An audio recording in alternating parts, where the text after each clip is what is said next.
உன் பிள்ளைகளுக்காக வந்துட்டேன். உன் பிள்ளைகள் உன் பேச்சு கேட்கணும். உன் பிள்ளைய முதல்ல எனக்கு அது வேணும். ஏற்படுத்தி கொடுத்துருவோமா? ஏற்படுத்தி கொடுத்துருவோம். அதே போல வருமானத்துல உட்கார ஸ்கூல் கேட்டு வந்துருக்கேன். உட்கார கொடுத்துருமா?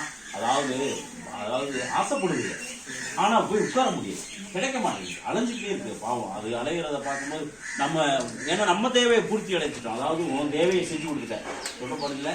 ஆனா பிள்ளைய கஷ்டப்படுறத நம்மளால பார்த்துட்டு இருக்க முடியல. உண்மை நம்ம சரியாக கொடுத்துருவோமா? வாழ்க்கையிலேயும் ஒரு கஷ்டப்படுறது இல்லை, அதையும் சரியாக கொடுத்து கருவி கொடுத்தா அப்புறம் மறக்க மாட்டேன். உங்க குலதெய்வம்லாம் இருக்கா இல்லையா? வேடிக்கை வாக்கு தான் கேட்குறேன். வேடிக்கை தான் பார்த்துக்கிட்டு சொல்ற வாரத்துக்கு இல்லை, அதையும் நான் சரியாகி கொடுக்குறேன். கண்டிப்பா மாற்றி கொடுத்துறேன், சரியாகி கொடுத்துறேன். நீ என்ன செய்யணும்னா நல்ல வார்த்தை இருக்கேன். செவ்வாய் வெள்ளி அமாவாசை பௌர்ணமி இருக்கு இல்லையா? இந்த நாட்கள்ல உன் வீட்டுல சாம்பிராணி போக போடணும். இன்னொன்று என்ன செய்யணும்னா, என்ன சமைச்சாலும் அதை ஜீவராசிகள், அதாவது வீட்டுக்கு வெளியில ஜீவராசிகள், இந்த பூர்வன பரப்பனை எல்லாம் இருக்கு இல்லையா? ஆடு மாடு கோழி இங்கே இந்த பறவைகள்லாம் இருக்கு இல்லையா? இந்த மாதிரி இதுகளுக்கு ஏதாவது போய் வீட்டில் சமைக்கிறது தான். நீங்களும் இதுக்காக தனியாக சமைக்கணும் அவசியமே இல்லை. நான் திரும்பவும் சொல்றேன், இப்படி படையல் பண்ணணும் அப்படி படையல் பண்ணணுன்றதுக்கு இடமே கிடையாது. நம்ம வீட்டில் என்ன இருக்கோ அதுதான் செய்ய போறோம். ஆனா அது எந்த நாளுன்ற வார்த்தை மட்டும் இருக்கு, அதுதான் ரொம்ப முக்கியம். என்ன செவ்வாய் வெள்ளி அமாவாசை பௌர்ணமி இது மாதிரி தொடர்ச்சியா 3 செவ்வாய் வெள்ளி மல்லவாதி 3 செவ்வாய் வெள்ளி, செவ்வாய்க்கிழமை 3, வெள்ளிக்கிழமை 3, அமாவாசை 3, பௌர்ணமி 3, இப்படி செஞ்சு பாரு. உன் குடும்பத்துல எல்லாமே நடக்கும். புரியுதா? யாரத்த வந்துருக்குது?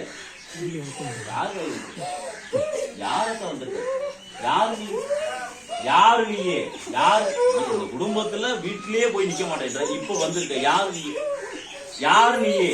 எனக்கு யாருன்னு சொல்லணும். ஆடுறதெல்லாம் சந்தோஷம். எனக்கு யாருன்னு சொல்லு போல, எனக்கு நின்றாடு போல, எனக்கு யாருன்னு சொல்லு போல.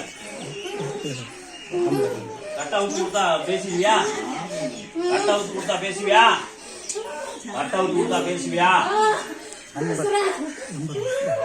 ஏன் நான் கூப்பிட்டா வர்றது கட்ட அவுத்தா தான் பேசுவியா? உன் பேர் என்ன போல? எனக்கு பதில் சொல்லு. உன் பேர் என்ன? எனக்கு பதில் சொல்லு. உன் பேர் என்ன? எனக்கு பதில் சொல்லு. உன் பேர் என்ன? யாரு இந்த பிள்ளை உடம்புல இருக்கு? யாரு நீ போல? எனக்கு பதில் சொல்லு. எனக்கு பதில் சொல்லு. 3 பேர் என்ன கொலை பண்ணிருக்காங்க.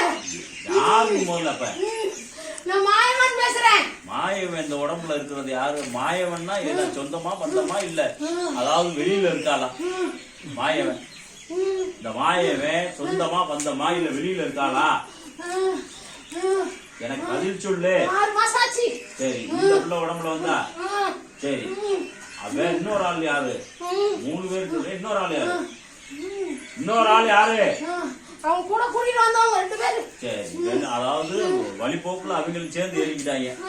சரி, இப்ப வெளியேற்றி விட்டுட்டா அந்த குடும்பத்துக்கு வந்து அதாவது எந்த தொந்தரவு கொடுக்க மாட்டேன், எந்த தொந்தரவு கொடுக்க மாட்டேன்.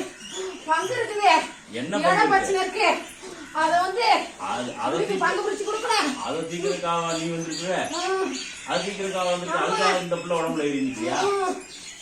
அதுக்காக இந்த உடம்புல ஏறி நிக்கிறியா? சரி, அதை நான் தீர்த்து வச்சு தர்றேன், கிடைக்க வேண்டியதை வாங்கி கொடுத்துறேன். நீ வெளியே இருக்க, நான் பாத்துக்கிறேன். வெளியே இருக்கிறியா? தலையை காட்டு, தலையை காட்டு.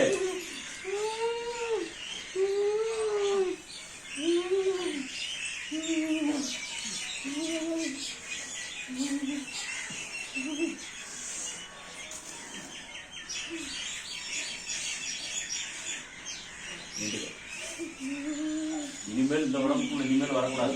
இது 2 முட்டை தண்ணியில் விடலாம். 2 முட்டை வச்சு தண்ணியில் விடலாம்.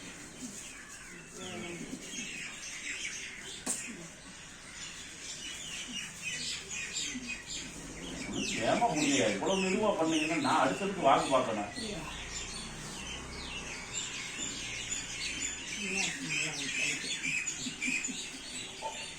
இங்கிட்டு வந்து மாடு இப்படி வந்து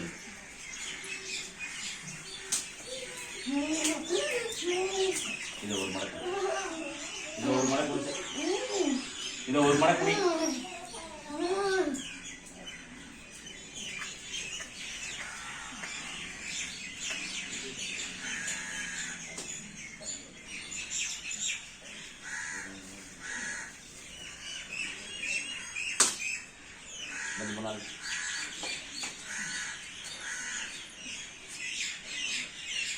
என்ன பாரு, நல்லா வார்த்தை கேட்கணும். சொல்ற புரியல, இந்த குடும்பத்தை விட்டு இந்த பிள்ளையை விட்டு இனிமேல் வெளியே இருக்கிறோம், நான் வாங்கி தரேன்னு சொல்லி வாக்கு கொடுத்து வச்சிருக்கேன்.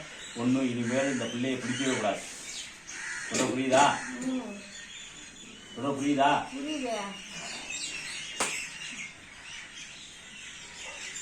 புரியுது.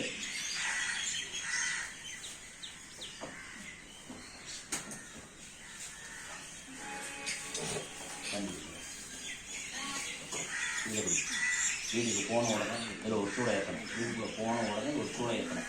வீட்டுக்குள்ளே எல்லா இடத்துலையும் காட்டணும், மறந்துடக்கூடாது. அதே போல் வீட்டில் இருக்க எல்லாருடைய தலையிலையும் வைக்கணும். வீட்டு வாசல் நாங்கள் வலதுபுறமா ஒரு முறை, இடதுபுறமா 3 முறை, வலதுபுறமா 1 முறையும் இடதுபுறமா 3 முறை காட்டி பிடிச்சி இந்த 3 வங்கா இருக்கணும். ஒன்றை நிரசம் தண்ணியில் வந்து விழுவனை தெளிக்கணும், ஒன்றை வீட்டு வாசல் முன்னால் தெளிச்சுடணும், ஒன்றை வீட்டில் இருக்க எல்லாருடைய முகத்திலே அடிச்சுடணும். மறந்துடக்கூடாது. இதை வீட்டு நிலையில கட்டணும். இதை வீட்டு நிலையில கட்டணும். அதே போல வருமானத்தில் எந்த ஒரு குறையும் இல்லாமல், குடும்பத்திலையும் எந்த ஒரு பிரச்சனையும் இல்லாமல், அதே போல நல்ல ஒரு பிள்ளைகளை முன்னேற்றம் ஏற்படுத்தி கொடுக்குறேன். அதே போல உங்க குலதெய்வத்தை வீட்டுக்குள்ள வர வைக்கிறேன். அதுக்கு தான் இதை செய்ய சொல்லியிருக்கேன். மறக்கக்கூடாது. ஏன்னா துருசக்தியெல்லாம் வெளியேற்றுறதுக்கு தான் இது சொல்ற வார்த்தை புரியல. அதெல்லாம் நான் வெளியேற்றி கொடுத்துட்டு உன் தெய்வம் உள்ள வந்து உட்கார வச்சு கொடுக்குறேன். அதுக்கு தான் இந்த கனி கொடுத்துருக்கேன். மறக்கக்கூடாது. கனி கிடையாது. வீட்டு நிலையில கட்டுறதுக்கு தான் நான் கனி கொடுத்தேன். அந்த கனியை இதை போய் மனித துணியால் முடிஞ்சதுக்கு 11 காணி எடுத்து விடாமல் விளக்கு போடும். மறக்கக்கூடாது. பிள்ளைகளுக்காக எல்லாருக்காகவும் மறக்கக்கூடாது. போயிடலாம்.